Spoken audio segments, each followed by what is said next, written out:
할렐루야. 옆에 계신 분들과 함께 인사 나눴으면 좋겠습니다. 함께 예배드리니 기쁨입니다.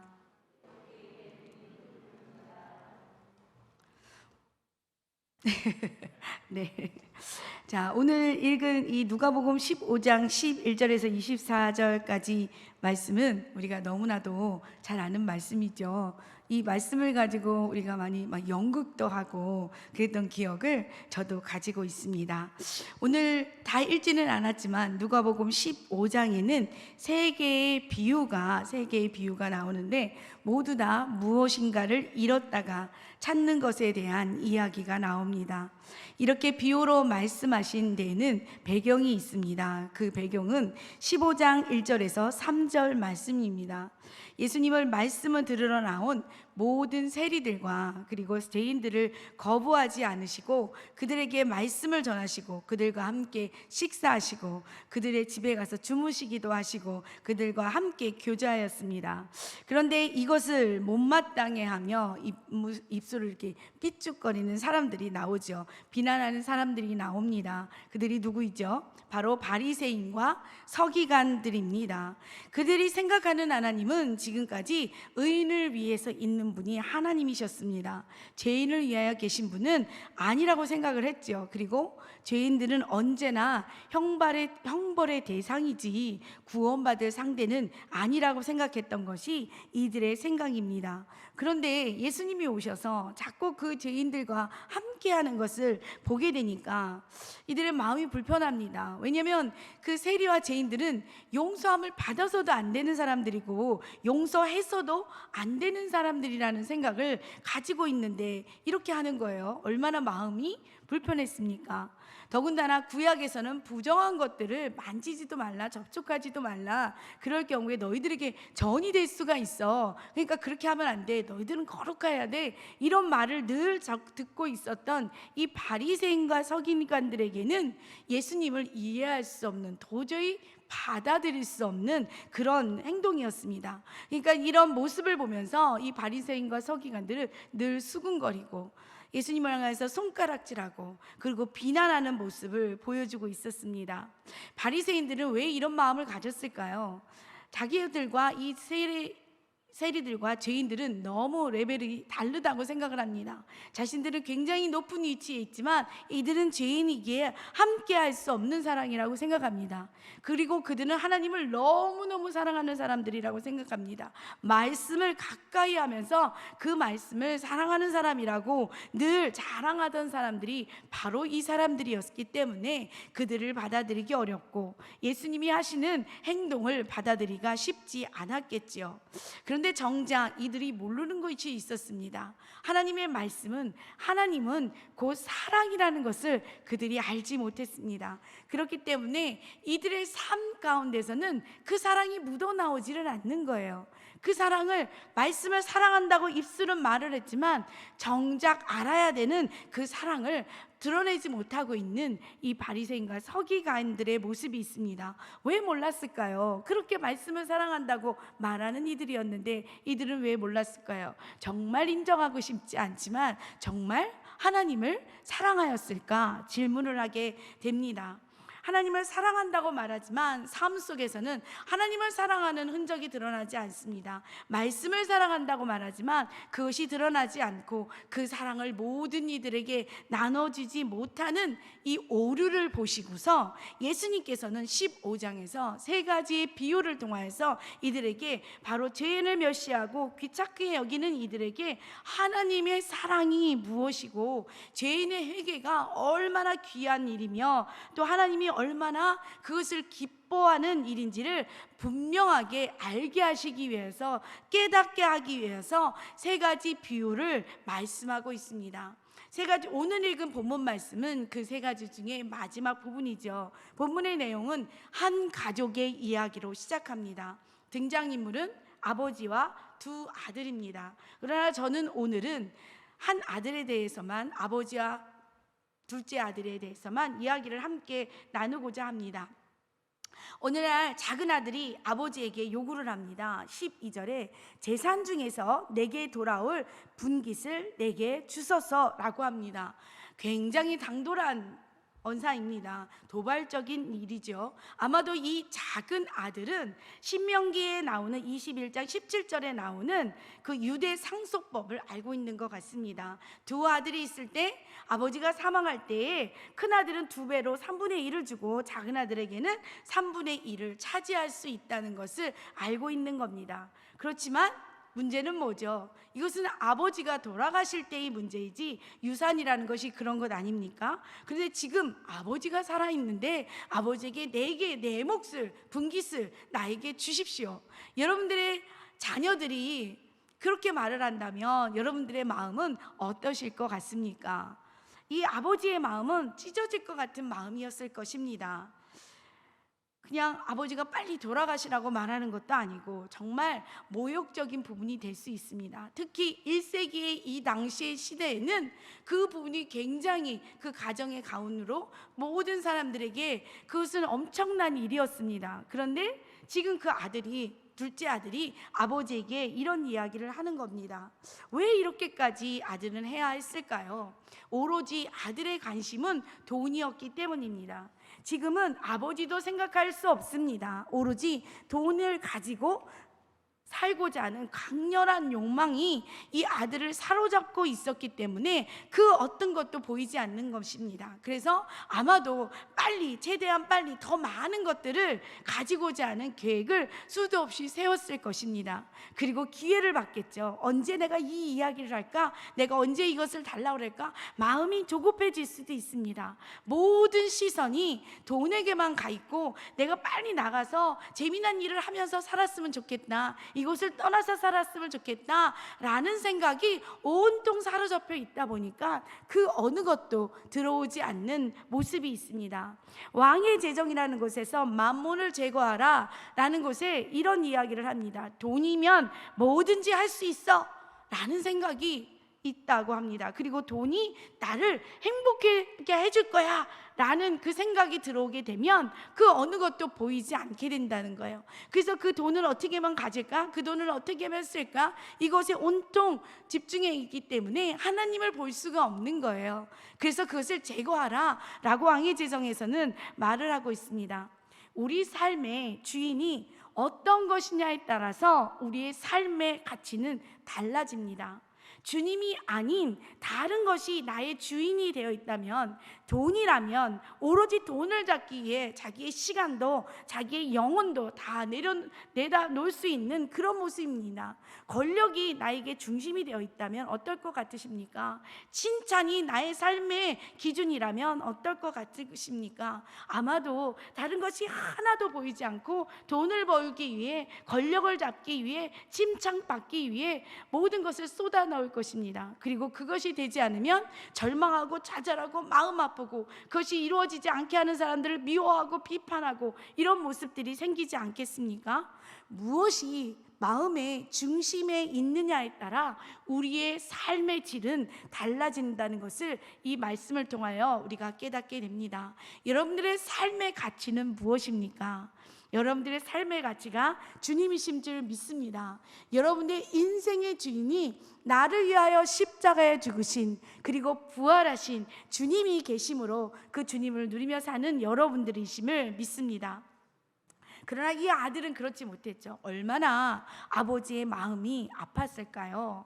아마도 여기 계신 분들은 다 아버지이며 어머니이시기 때문에 자녀들이 이런 모습을 보였을 때 얼마나 마음이 아플지는 아마 제가 말씀을 드리지 않아도 아실 것 같다는 생각을 합니다.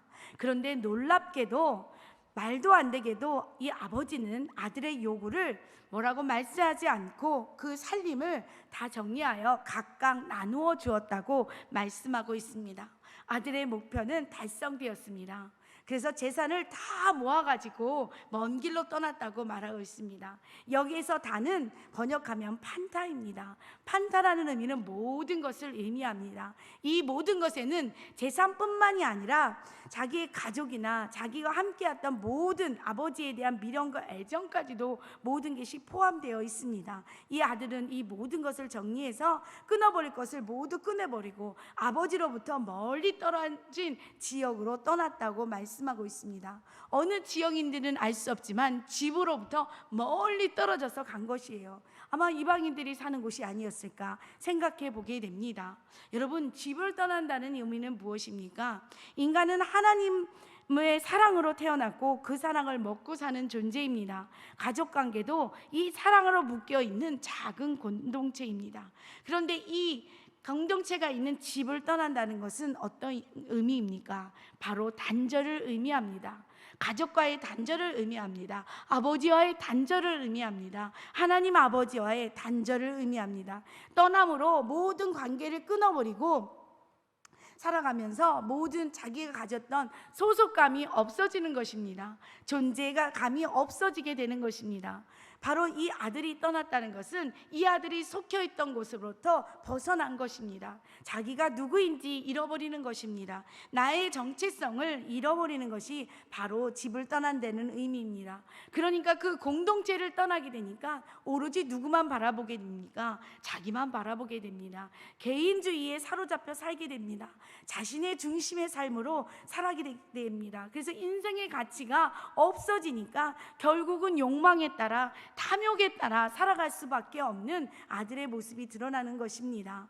또한 집을 떠난다는 것은 무엇입니까? 이 아들이 집을 떠난다는 것은 아버지까지 지금까지 태어나게 하고 지켜주시고 자라나게 하고 먹고 모든 그 주신 은혜를 잃어버린다는 것을 의미합니다.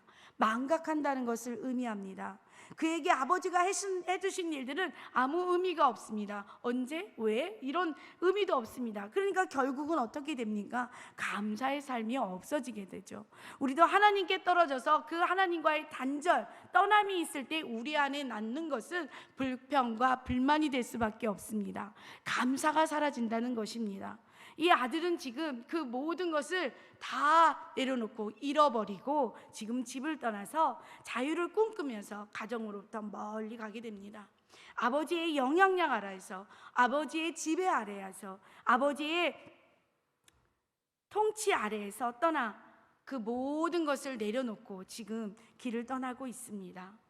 아버지가 함께하는 것이 얼마나 힘들고 얼마나 어려웠으면, 그 모든 것이 가치없게 여겨졌으면 지금 아들은 그냥 떠나버리는 것입니다. 김세윤 교수님은 이 설교를 할 때 이 아들의 모습이 아담이 행한 범죄와 같다고 표현하고 있습니다. 바로 아담이 행한 범죄는 그냥 실수로 선악과를 먹는 그 죄에서 멈추는 것이 아닙니다. 아담이 행한 죄는 저는 하나님의 자녀이지만 하나님께서 나에게 어떤 것도 요구할 수 없습니다. 나의 주인은 나입니다. 그렇기 때문에 하나님이 나의 삶을 자주지할 수 있는 권한이 없습니다. 왜 제가 하나님 뜻대로 살아야 됩니까? 나의 주인은 나입니다. 내가 내 삶을 이끌 것입니다. 내 뜻대로 살아가면 안 됩니까? 나의 주인은 나이기 때문에 내 뜻대로 살겠습니다. 바로 아담이 지은 죄의 본질은 이것입니다. 하나님처럼 되어서 내가 주인이 되고자 하는 그것이 바로 아담이 지은 죄인데, 이 바로 둘째 아들의 모습이 이것이 아닙니까? 왜 내 뜻대로 살아가지 못합니까? 왜 내 마음대로 살아가지 못합니까? 나에게도 계획이 있는데 왜 아버지께 순종하며 살아가야 됩니까? 라는 그 생각과 함께 그 집을 떠나게 되는 이 아들의 모습을 우리는 기억해야 될 것입니다. 이 시대에도 여전히 하나님을 지워버리고 살아가는, 내가 주인이 되어 살아가는 사람들이 있습니다. 그리고 그냥 내 멋대로 살아가게 해주세요. 나는 내 뜻대로 살아갈 겁니다. 나를 터치하지 마십시오. 심지어는 하나님을 믿으며 교회에 다닌다는 사람조차도, 하나님, 내가 교회 다니지 않습니까? 그냥 딱 여기까지입니다. 저에게 말씀하지 마십시오. 난 그거 듣지 않겠습니다. 내 뜻대로 살아가겠습니다. 라고 살아가는 사람들이 얼마나 많이 있는지 모릅니다. 제가 아는 집사님께서 성도님께서 교회를 이렇게 다니기 시작하셨어요. 근데 어느 날 저에게 말씀하시더라고요. 자기는 더 이상 교회를 다니기가 좀 어려울 것 같다고 얘기하세요. 그래서 왜 그렇습니까? 그랬더니 자기는 세상에 나가서 해야 될 일이 너무 많대요. 그리고 너무 재미난 일이 많은데 교회에 다니니까 자꾸 교회에 나와야 된다 그러고 자꾸 말씀을 전하는데 그 말씀과 내가 세상에서 하는 것들이 자꾸 이게 부딪히는 거예요. 그러니까 나는 그걸 버리고 싶지 않은 거예요. 세상에서 것들이 너무 재미있대요. 여기는 너무 이렇게 무겁대. 늘 무겁게 뭔가를 말하는 것 같고 자기를 힘들게 하기 때문에 자는 더 이상 교회를 다니기가 어렵다고 이야기하더라고요. 그래도 지금까지 다니고 계시기는 해요. 그분이 놓지는 못하시더라고요.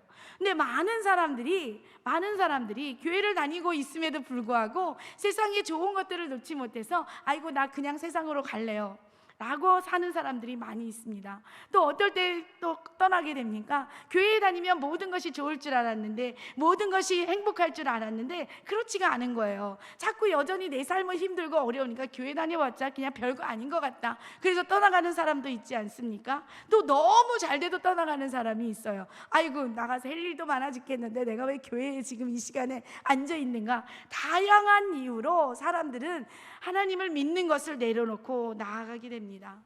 이러한 마음은 하나님께 더 나아가지 못하게 하죠. 그리고 자꾸 후퇴하게 되고 도피하게 되는 게 우리의 삶 가운데, 우리의 마음 가운데 있음을 보게 됩니다. 여러분들은 어떠십니까? 여러분들의 마음은, 여러분들의 삶은 지금 어디에 계십니까? 하나님을 믿고 있는다고 하지만 여전히 주님이 없는 삶을 살아가는 모습은 있지 않으십니까? 내가 하나님을 사랑한다고 하지만 하나님의 말씀은 내가 아닙니다. 하나님 사랑합니다. 그러나 말씀을 저에게 강요하지는 마십시오. 저에게 자꾸 말하지 마십시오. 라고 하면서 뒤로 물러나는 여러분들의 모습은 혹시 없으십니까? 그리고 밖에 서 있는 여러분들의 모습은 없으십니까? 이것이 둘째 아들이 가졌던 마음이 아닐까요? 오늘 둘째 아들은 아버지를 떠난 자의 삶이 하나님 없는 삶을 사는 자의 어떻게 결과가 보여지는지를 우리에게 보여주고 있습니다. 재산을 모아서 가족을 떠난 아들은 정말 행복했을까요? 정말 지금까지 행복했을까요?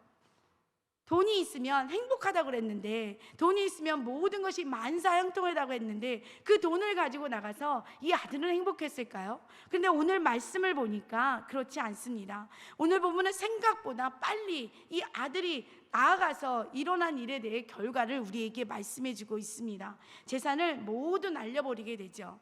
상상할 수 없는 상황을 만나게 됩니다. 여태까지 살아온 인생 중에 한 번도 겪지 않은 삶을 겪게 됩니다. 13절에 보니까 허랑방탕하여 소비하더니 돈을 다 써버렸대요. 여기서 나오는 허랑방탕은 아소토스라는 언어로 번역이 됩니다. 소토스는 구원에 합당한 이란 뜻이고, 그 앞에 붙어 있는 이 접두어는 아는 부정적인 부분입니다. 그러니까 구원에 합당하지 않은이라는 의미가 되죠. 바로 구원에 합당하지 않은 모습으로 자기가 가진 모든 것들을 잃어버렸다고 지금 말씀을 해주고 있는 것입니다. 자신의 욕망을 위해, 욕심을 채기 위해 살았던 이 모습이 결론적으로는 모든 것을 잃어버리게 되죠. 덮친 데 덮친 격으로 모든 것을 잃어버려서 지금 어려운데 그 땅에 있는 흉년이 들어와서 많은 어려움을 사람들도 같이 겪게 됩니다. 그래서 신세가 어떻게 되었습니까? 어디에다 잠깐 누군가에게 몸을 묻혀서 살게 됩니다. 그 사람이 돼지를 치라고 얘기합니다. 돼지는 그 당시에 굉장히 부정적인 거예요. 이방인들만 키우는 거예요. 어느 누구도 유대인들에서 돼지고기를 먹지 않습니다. 자신의 신분을 잃어버렸습니다. 지금 돼지막에서 돼지하고 같이 살면서 지금 지내고 있습니다. 먹을 것도 잘 제공이 되지 않아서 돼지가 먹는 쥐염 열매를 먹는다. 근데 더 슬픈 거는 뭐냐면 쥐염 열매조차도 공급이 잘 안 되는 거예요. 그래서 너무너무 지금 배가 고파 있습니다. 이 아들은 재산만 잃어버린 것이 아니라 자유마저 잃어버려 있는 이 신세의 모습을 우리에게 오늘 말씀을 통하여 보여주고 있습니다.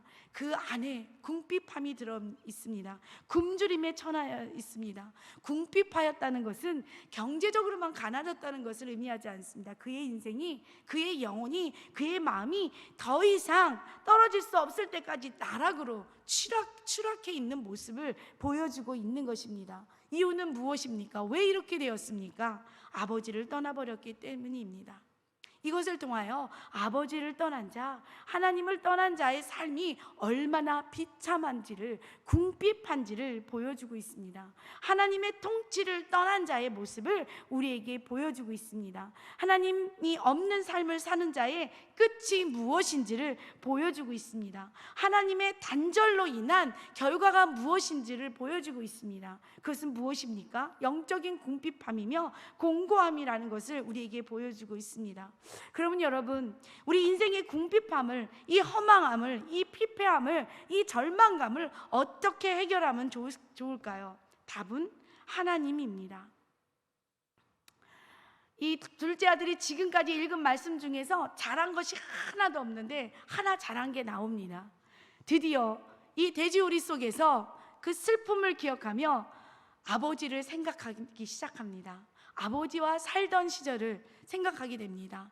아버지의 모든 것을 잃어버렸었는데 지금 궁핍함 속에서 아버지를 떠올립니다. 아버지 집에 있었으면 내가 이렇게 했었을 텐데, 아버지와 함께 있었을 때 이런 일이 있었는데, 그러면서 또 얘기하죠. 아버지 집에 있던 품꾼들은 정말 풍성했는데, 아마 그 당시에는 품꾼들이 풍성한 거에 대해서 아버지는 왜 저렇게 일을 하는 거야? 아버지는 왜 저런 사람들에게 풍성하게 하는 거야? 라고 생각할 수도 있어요. 그런데 지금 아버지 집에 있었을 때는 품꾼조차도 풍성했는데 라고 이야기하면서 아버지를 떠올리면서 아버지 집에 있었을 때의 삶이 얼마나 가치 있는지를 지금 이야기하는 것입니다. 있을 때는 몰랐는데, 함께 할 때는 그게 너무 싫었는데, 그래서 그곳을 벗어나고 싶었는데 아버지 집에 있었던 것이 얼마나 행복이었는지를 아들이 깨닫게 됩니다. 그리고 아들은 돌이키기 시작합니다. 스스로 돌이켰다고 말합니다. 돌이킨다는 것은 회개를 의미하죠. 회개라는 것이 미안합니다, 죄송합니다 라고 말하는 것이 회개가 아닙니다. 그의 삶이 변화되는 것을 의미합니다. 그러면서 이야기하잖아요. 내가 아버지께, 하나님께 죄를 지었습니다. 내가 진짜 돌아가면 품꾼으로라도 살겠습니다 라는 모습을 보여줍니다. 예전의 아들의 모습이 아니에요. 예전에 이랬잖아요. 내게 분깃을 주십시오. 얼마나 당당했습니까? 온통 주인이 자기였습니다. 굉장히 자신감 넘치는 삶이었습니다. 그러면서 아버지에게도 못질을 하면서 그 얘기를 했던 자의 모습이 아들이었는데 지금 그 없어요. 그냥 자기는 뒤에 그냥 의미 없는 존재로 있어도 좋으니 아버지의 품꾼으로서 살겠습니다 라고 이야기합니다. 진짜 예수님을 믿는다는 사람에게 있는 모습입니다. 진짜 예수님을 만나면 나의 존재가 잘 드러나지 않아도, 내가 칭찬을 듣지 않아도, 내가 그냥 뒤에 있는 사람이 되어 있을지라도 그것에 대해서 이야기하지 않습니다. 이 아들이 지금 그래요. 이 아들은 자기가 주인공이 아니에요. 지금은 하나님의 주인공이고 아버지가 주인공이 되어서 품꾼 하나로 살아도 나는 괜찮습니다 라고 고백합니다. 자유를 갈망하는 자가 하나님의 나라를 열망하는 순종의 사람으로 변화했음을 보고 있습니다. 사랑하는 성도 여러분, 아버지를 떠난 아들에게 찾아온 것은 영원한 궁핍함이었습니다. 근데 지금 떠나왔던 그 통치 아래 다시 들어가기를 원합니다. 하나님의 아들이라는 정체성이 싫어서 떠났던 이 아들이 다시 그곳으로 들어가기를 원합니다. 이것을 회복하는 길은 아버지께로 돌아가야 되는 길임을 이 아들은 알고 있는 것입니다. 사랑하는 성도 여러분, 오늘 이 자리에 혹시 여러분의 심령에, 여러분들의 삶 가운데 공허감이 있으십니까? 아무에게도 말할 수 없는 비밀로 아버지께로 마음을 터놓고 나아가지 못하는 여러분들의 모습이 혹시 있으십니까? 생명의 근원이 되시는 아버지께로 돌아오십시오. 주님이 기다리고 계십니다. 내면에 어둠이 있습니까? 답답함이 있습니까? 주님께 내려놓으십시오. 주님께서 기다리고 있습니다. 바로 20에서 24절에 자존심 없는 아버지의 모습이 나옵니다. 아들을 기다리는 모습이 나옵니다. 계속해서 기다렸나 봐요. 렘브란트가 돌아온 탕자라는 그림을 통해서 보여준 아버지의 눈은 눈물이 짓무른 자의 눈이었대요. 왜요? 그까지 기다렸기 때문입니다. 기다리고 아들이 저기 왔을 때 막 뛰어갑니다. 이 아버지의 사랑을 어찌할까요? 이 아버지의 특징은 무엇입니까? 아들이 먼저 보다 자기가 먼저 뛰어가서 용서하는 아버지의 모습이 있습니다. 아들이 내가 잘못했습니다 라고 말하기 전에 나는 이미 너를 용서했어 라고 말하면서 다른 종들에게 아들을 위해 많은 것들을 준비하게 했던 사람이 바로 아버지입니다. 또한 어떻습니까? 받을 자격이 없는 아들임에도 하나님께서는 자격 없는 이 아들에게 은혜를 베풀어서 그의 자리를 용서하시고 그의 일을 인정하고 그의 자리를 내주셨던 분이 바로 이 아버지가 아닙니까? 그리고 자기가 받았던 어려움과 슬픔은 다 내려놓고 아들이 나갈 때도 다른 사람들에게 모욕적이었는데, 받는 게 모욕적이었는데 다 털어놓고 온 아들의 모습이 얼마나 모욕적이었겠습니까? 그러나 아버지는 그 모든 것을 따지지 않고 자기를 헌신하며 희생하는 사랑으로 이 아들을 보듬습니다. 사랑하는 성도 여러분, 이게 아버지의 사랑입니다. 내가 사랑한 것이 아니라 아버지가 나를 먼저 사랑하셨고 나를 용서하셨고 아무것도 아닌 나를 주님이 용서하시고 자격 없는 나를 은혜를 베푸신 것이 바로 이 아버지이시며 희생으로 나를 세워주신 것이 바로 이 아버지이십니다. 예수님께서 이 비유를 지금 많은 사람들 앞에서 하는 이유가 무엇입니까? 바로 바리새인과 서기관들에게 진짜 하나님의 사랑이 무엇인지 이야기해 주는 것입니다. 선물을 받을 자격이 없는 자에게 선물을 주시며 우리를 인정하고 자리를 내어 그의 사랑을 누리며 살도록 한 사람은 다른 것이 아니라 자격 없는 자들에게 이것을 준다는 것을 예수님은 지금 말씀하고 있는 것입니다. 바리새인과 사두개인들은 그들을 비판하고 정죄하였지만 하나님의 사랑은 그들을 품고 그들에게 하나님의 사랑을 주므로 하나님의 자녀가 되게 하시고 그들을 인정하고 그들의 자리를 내어주신 것이 바로 예수님의 비유 속에 나오는 말씀입니다.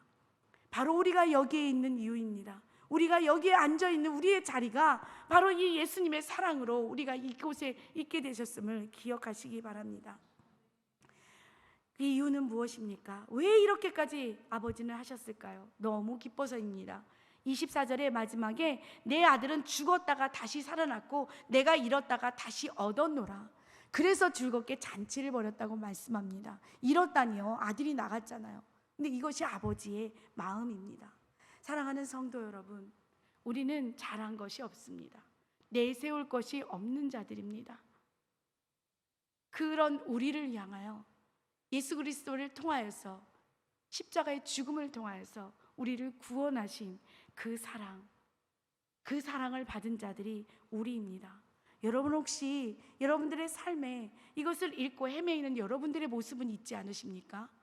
나는 이 자리에 있는 것 같은데 여전히 바깥 세상 속에서 그것을 따라 사는 삶의 모습은 있지 않으십니까?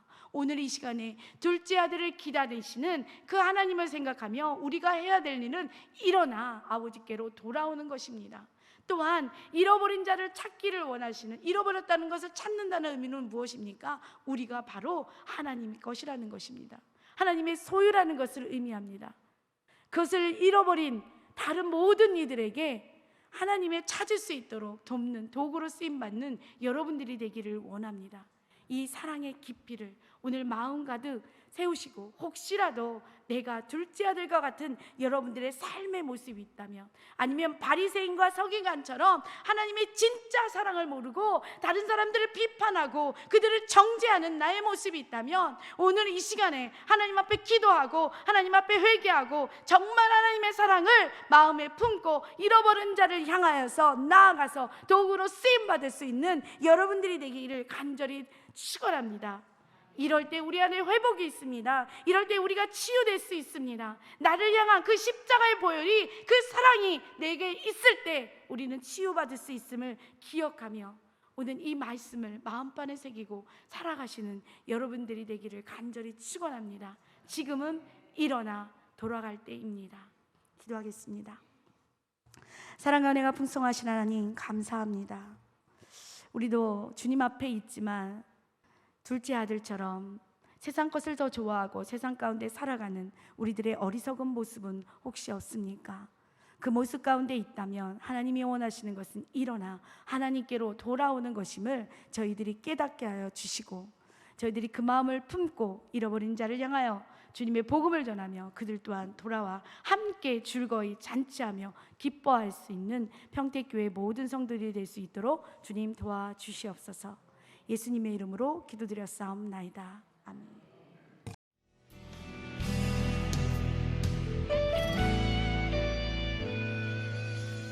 주님 말씀하시면 내가 나가리다. 주님 뜻이 아니면 내가 멈춰서리다. 나의 가고 서는 것 주님 뜻에 있으니 오 주님 나를 이끄소서. 주님 말씀하시면 내가 나가리다. 주님 뜻이 아니면 내가 멈춰서리다.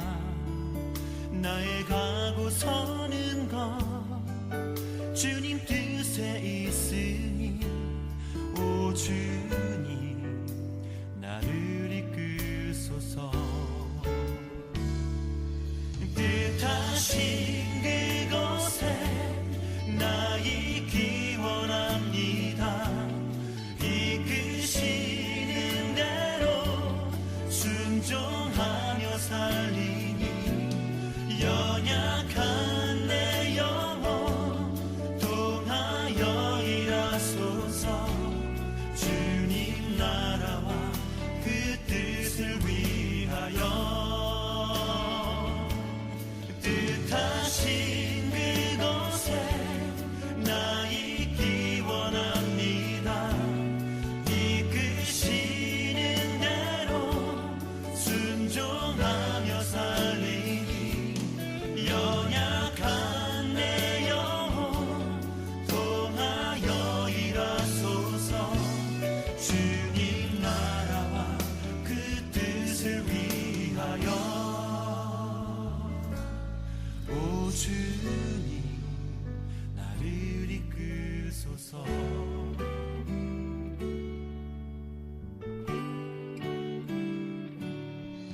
주님 말씀하시면 내가 나가리다. 주님 뜻이 아니면 내가 멈춰